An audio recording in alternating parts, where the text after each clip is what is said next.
So this was the first time that I'd seen the film, and when I saw my mom's picture with her brother, kind of really hit me. My mom's very, very ill right now, and to see her and her brother kind of really moved me. I kind of got involved in this picture in a very weird way. George Takei on Facebook had a post about this, and I read it, and I had never heard of this story. And I started reading about it, and the name Joe Henry Adams kept coming up, and I said, that name's familiar to me.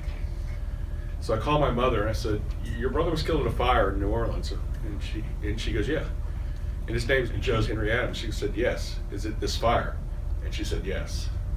So that's how I got involved in this movie. It was kind of just a weird coincidence. You see this post on Facebook, and contacted Robert. And Robert had no information on my uncle.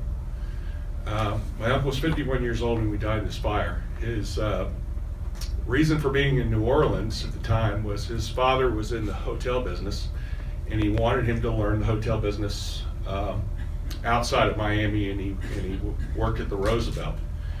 And he was there to listen to the piano player. He was friends with him, and Joe's body was found by the piano.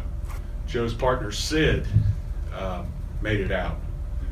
And we lost track of Sid, and I found out today, actually, that he passed away in 2010. My Aunt Nancy had to identify the body through dental records, and very difficult for her to do. And there was concern by my mom and my aunt on where they should bury him and could they bury him. And Joe was from Tennessee, and he was a graduate of Vanderbilt University.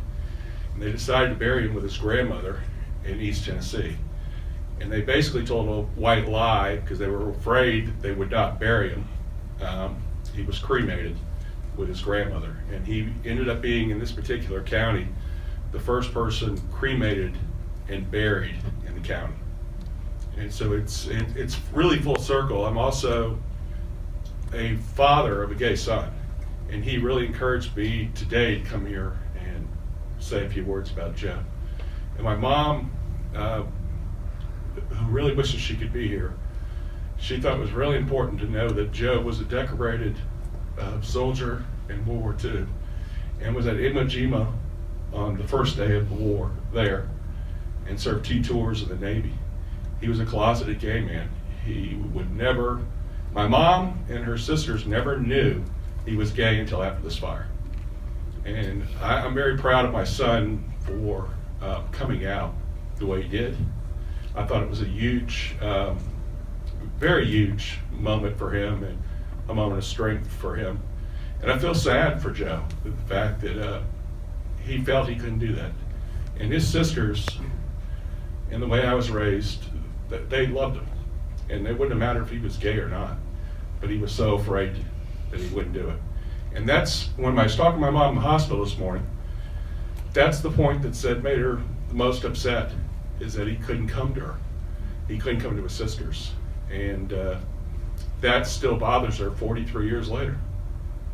But that's how we got involved in the movie, and it was the first time we saw it, and for me it's a very emotional day. Thank you.